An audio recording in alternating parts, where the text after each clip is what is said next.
Welcome to another exciting episode of Inside UMiami Medicine. I'm your host, Henry Ford, the Dean and Chief Academic Officer of the University of Miami Leonard M. Miller School of Medicine. Today, I am truly honored to welcome a true luminary scientist, an expert in the field of drug discovery, Dr. Raymond Schinazi. Dr. Schinazi is not only a preeminent scientist, but also a successful entrepreneur, a great philanthropist, and a world leader in nucleoside chemistry and biology. He not only developed the cure for hepatitis C, but also an estimated 94% of patients being treated worldwide for HIV are receiving a drug that he invented. He has founded several biotech companies focused on antiviral drug discovery, and his work has saved millions of lives. Dr. Schinazi continues to work actively as a leading scientist based at Emory University and as a voluntary faculty right here at the Miller School of Medicine. I'm also excited to welcome to the studio for one more time Dr. Mario Stevenson, who previously joined us on Inside UMiami Medicine last year. Dr. Stevenson is an internationally recognized molecular virologist, and he holds the inaugural Raymond F. Schinazi and Family Endowed Chair in Biomedicine. So thank you both for joining me today. And I'm truly excited about what we're going to talk about.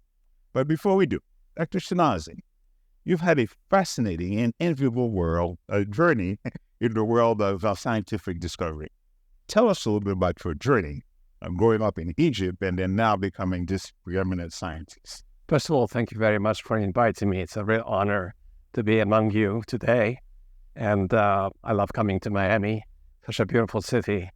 Actually, I have a long history with Miami. My grandfather actually lived in Miami for many years. And he's actually buried here. So it's always a great place to visit and spend time with good friends. But we came from a long way. Both my grandfather and myself, we both came out of Egypt, as we say. We came out of Egypt under bad circumstances during the time of Nasser. And we came out, in my case, I came out as an immigrant, a 13-year-old immigrant, ended up in Naples as a refugee, and then found my way to study in England with a scholarship at the boarding school. And after the boarding school, went to Bath University, and my dream was to come to the U.S. So my uncle was already in the U.S. My family has been in the U.S. since 1948. So it made sense to us coming out of Egypt to become Americans and to live in this country. And started off at Yale University, spent 2.5 years. It got really cold there, as you can imagine. And I decided that I need to be in the South. So I didn't come all the way to Miami. Maybe I should have. But I ended up in Atlanta, Georgia at Emory University, and I've been there for about 46 years. Well, so how would you say your experiences are having to leave Egypt and make up where you are right now? How did those influence your journey into science? And was this good? Was this bad? And tell us about that. So it's traumatic for my family, I must say, but for me it was like an adventure.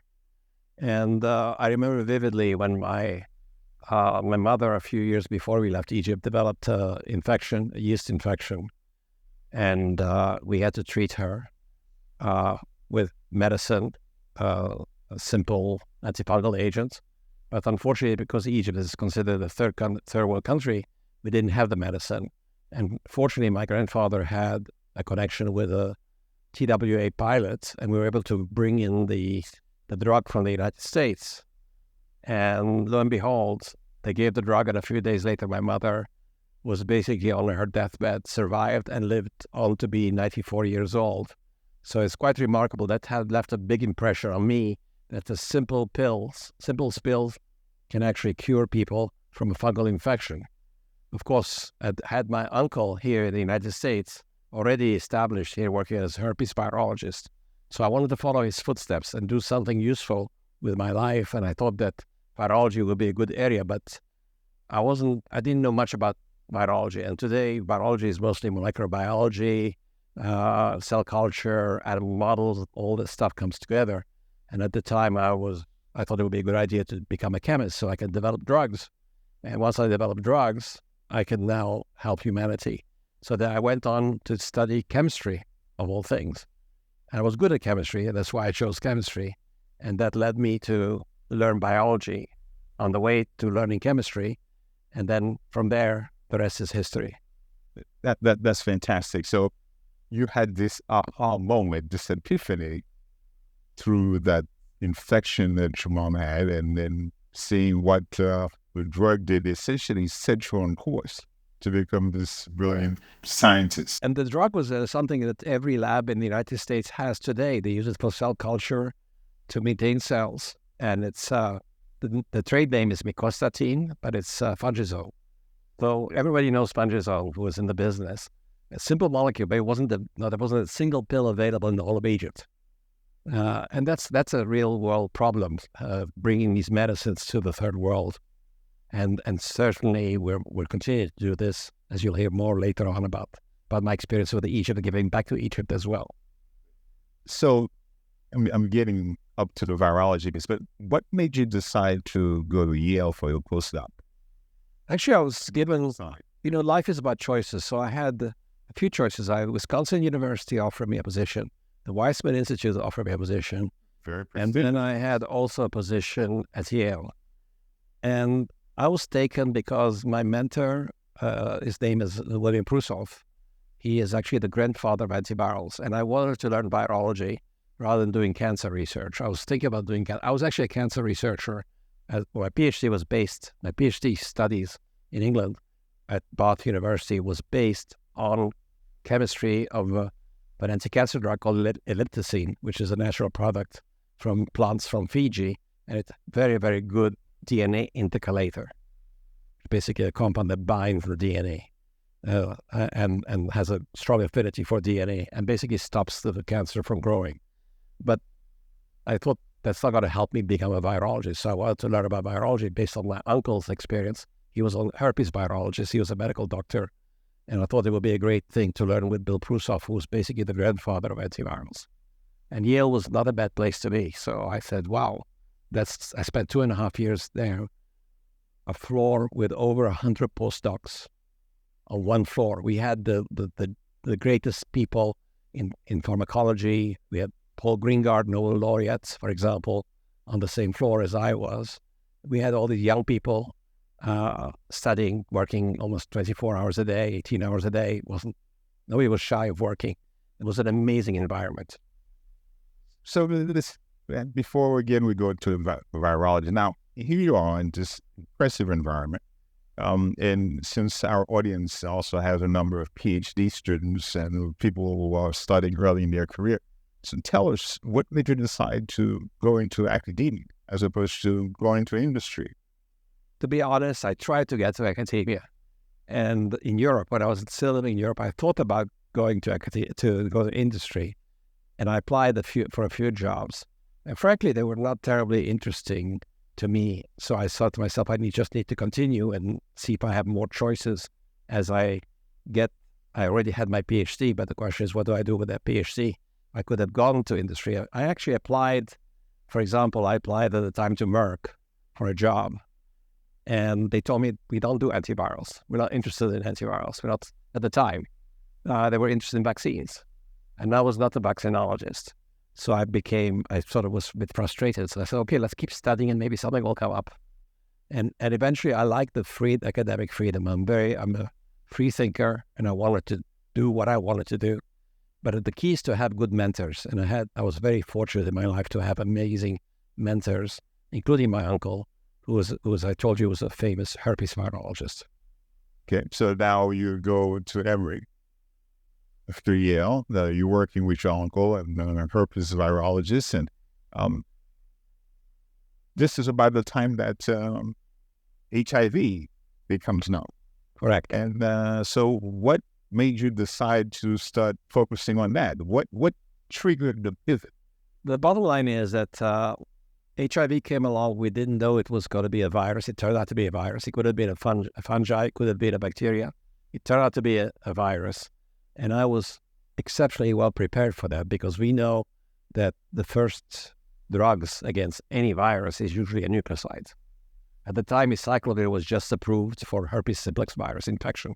And in fact, my uncle was involved in the first study on acyclovir with Larry Corey and others. And I was involved in that study as well. So as a Ph.D., I had shifted from chemistry to virology, pure virology and animal virology. And HIV came along, and we knew it was a virus. I happened to have, believe it or not, I even had AZT in my lab. So I set up the first lab at Emory University, the first HIV lab, which was not easy in those days. They weren't very favorable to me to start working on HIV. Everybody was afraid of HIV. At the time, we didn't even know if HIV was a respiratory virus or something else. We got the virus from the... You were not afraid. I was not afraid. Of course, my wife at the time was afraid. Everybody else was afraid to be near me. It's a bit like the crisis that happened with COVID, but believe it or not, it wasn't. We know well now that HIV is not transmitted the way that flu is transmitted. Thankfully, but we wouldn't be here today. It's an important point to make. I think there would be we wouldn't be communicating anymore. We will be all doing if there was Zoom in those days, we would have been using Zoom and not having this type of face-to-face conversation. So HIV, really, we had to do something. We couldn't just sit around doing nothing. It was an opportunity for me. I had some funding in herpes virus combination chemotherapy from herpes viruses, but the key was, how do we develop drugs quickly for people who are dying? And people were dying, literally dying at that time, begging for drugs. There was nothing available. AZT came along, it sort of was a Band-Aid. And then other drugs we were involved. I got involved with my old mentor at Yale, Prusov. We discovered T4T, stavudine, very successful drug at the time. Probably one of the second generation compound, but still not optimal. And after that, in the late 80s, early 90s, we discovered probably two of the most important drugs today, which are still being used, emtricitabine and lamivudine. Being some great point to interject. Tell us a little bit about how your background in nucleoside biology and nucleoside analogs came to be so important. Yeah. Well, we, as you know, the nucleoside analogs are small molecules. Most of them are already bioavailable. They don't have protein binding. And we know where the target is. The target is the polymerase of the virus, if you can get a selective one. The polymerase is an important enzyme for the replication of HIV. So if you can block that, you can block the virus replicating. And we know that if we block that, the disease will stop. Simple as that. So we developed drugs that fool the cells to take up these unnatural nucleosides and cause what we know today as chain termination. So there's no more elongation of the DNA. And when you have that happening, you can stop the virus replication in its track. You had a distinct advantage over the... Yeah, we didn't have to go randomly searching for a target. We knew the targets. We had the experience with acyclovir and other drugs that came before what we know today as AZT, T4T, and all these other compounds. And the key was the toxicity. So we wanted to have drugs not only are effective against the virus, but are extremely safe. And we finally found compounds, and I can talk more about these compounds because I think they are excellent compounds that have saved millions of lives. I mean, you make it sound easy, the way you describe the discovery process, but if you look at, what you've developed, I think more than 20 FDA-approved drugs, that's more successful than most pharmaceutical companies. So what is it that made you so productive and successful over and above what can be achieved, in a pharmaceutical company? You're absolutely right. The special sauce is actually taking risk. And drug companies, as you know, they're very conservative. They have committees making decisions, not individuals. That's one of the advantages of being in academia. You can make a decision and you can go ahead and prove whether your hypothesis is correct. You make the molecule and test it and see if it works. In industry, they will think 15 times, 20 times about starting a project, first of all. And secondly, at the time, even most labs didn't have a BL2 facility for testing drugs. We had that available. We set up the lab ourselves. Third, they look at computers and all this stuff and make decisions. And it has to go all the way up and down to decide whether we're going to start on the project with HIV or not. What is our priority? We went ahead, and in fact, they will find maybe 20 reasons not to start a project or not to do something. In academia, you can make the decision fairly quickly, and that's the advantage of being have the academic freedom, what we call academic freedom, which is very important to me, at least, and that's one of the reasons why I've stayed so long in academia. We can make our own decisions, and I had an idea, and I actually went to England to see my mentor, my Ph.D. mentor, showed him the structure I wanted to make on the compound I want to make. He said, that's impossible to make. We tried it, and it worked. And that was the beginning of probably the most exciting area of nucleoside chemistry ever, because the field of nucleoside chemistry was very well worked out by a lot of people, a lot of giants before me. But nobody had thought of making what we call today L-nucleosides, which are mirror images of the normal nucleosides. Normal nucleosides are all what we call D-nucleosides. And the ones we were making were L-nucleosides. They're basically the left hand instead of the right hand. You have mirror images. So we made these L-nucleosides. We didn't know which one was going to be the better compound. It turned out the L was more potent and especially less toxic. And that was the key. The lesson is also something I've realized is you have to have innovative chemistry. Nobody on the planet had ever made these compounds previously. Nobody ever expected these compounds to be made to be active against viruses. So we opened up the field of L-nucleosides. It was a breakthrough, a huge breakthrough. We said at the beginning that 94% of patients receiving some form of treatment for HIV are receiving one of your drugs. Tell me a little bit more about that. But the 94%. 94%. Well, 94%. Why 94%? So somebody calculated. It's actually probably 98%. I'm not going to take credit for. I'm sorry. I'm not going to take credit of 94, but 94 is the official number put out by Emory. It doesn't really matter, the number. I think saving lives is what matters, and we've had a tremendous impact. I think probably the biggest impact has been on maternal fetal transmission. We basically eliminate that thanks to the drugs we created.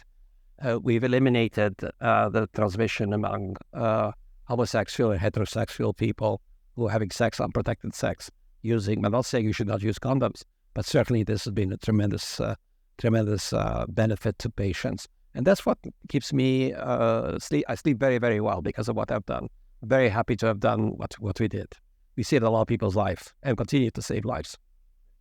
Dr. Schinazi, you have had a tremendous impact on human life, especially in the area of HIV. But as Dr. Stevens and I have discussed in our podcast, the cure, a permanent cure for the disease, is still not there. Why is the permanent cure for HIV so elusive? And what is on the frontier for us? And both of you, feel free to combine it.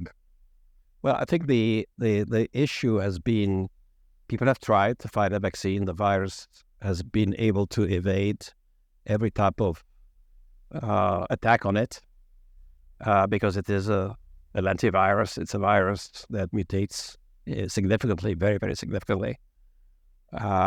It's a amazing versatility. This virus adapts itself very well to humans, unfortunately.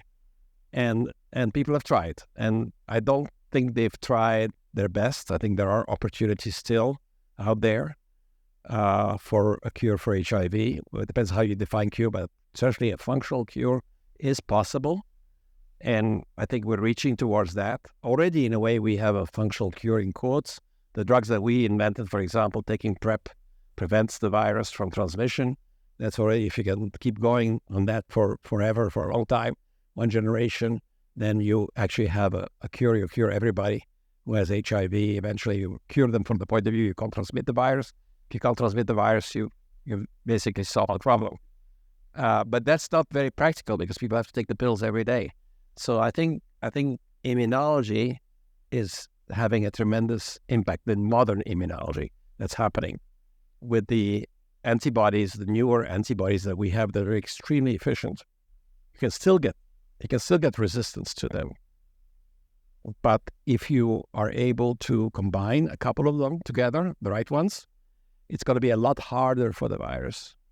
The question is, do you inject the antibodies, or there are ways to provide the antibodies with just one single injection, for example? And don't want to go into much detail, but I think the future is there to make a difference. And I think the University of Miami, with some of my friends at University of Miami, are doing some amazing things. I'm not directly involved with them, but it's got to be, I think it has great potential. And I think you explained to us before during the last podcast that the virus is dormant in the cell, but you have to wake it up, hit it with the antibody. But the problem is that the body develops an antibody against the antibody. But you are finding ways to evade that problem. Remind us. Yes, so, the antibodies, as Ray commented, are remarkable, but they're very unusual. The reason they're so potent and they work against all of the HIV strains out there is because they have a very unusual structure. And that's what makes them visible to the immune system. The immune system thinks they're foreign proteins rather than human proteins. It makes antibodies against them, called the anti-drug antibody response. So to realize the power of this discovery, these broadly neutralizing antibodies, someone has to figure out how to stop the antibodies being rejected by the immune system. And that's a very active area of investigation here and elsewhere. Whoever solves that problem, I think, is going to deliver cure, vaccine for HIV. And actually we have a symposium, a Centre for AIDS Research symposium this Friday. Ray will be there. We have some amazing speakers. We'll talk about some of the efforts. For example, we have a representative of the Gates Foundation, the Bill and Melinda Gates Foundation. Bill and Melinda Gates Foundation has invested significant amounts of money, hundreds of millions, to develop a genetic cure for HIV. And Mike McCune, who's known to both of us, is going to talk about what's called the Grand Challenges Project to Bill and Gates, to develop a genetic therapy for HIV that cures HIV by 2036 or thereabouts. I'm not a big fan of genetic therapies. I think great technology, but not the right disease. But again, I'm open to being convinced otherwise. And I'd like to add that I think the technology that the group is developing could have application well beyond HIV. So every technology, it's like we discovered the value of drug like lamivudine for HIV, but now people are thinking that these drugs could also be useful for people who have embedded in them old viruses, what we call retroprosal and things like that are embedded, and you can now prevent the reactivation and actually have an impact on Alzheimer, for example. So there's other dividends you get from these major discoveries. So we're looking forward to seeing more of these as time goes on.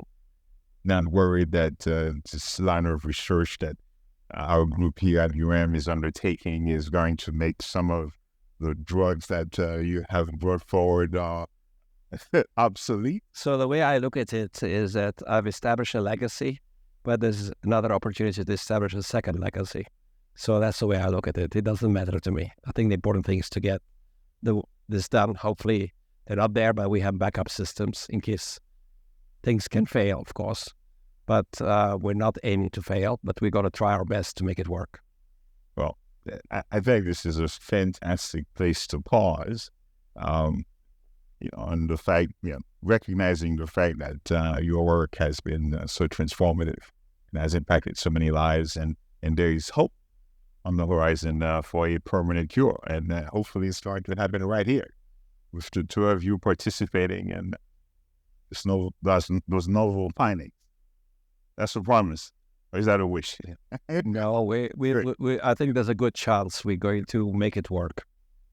Fantastic. So, this has been our episode of Inside Miami Medicine podcast. I'm Henry Ford, joined today by Dr. Mario Stevenson and Dr. Raymond Schinazi. Please stay tuned for the second part of this fascinating discussion.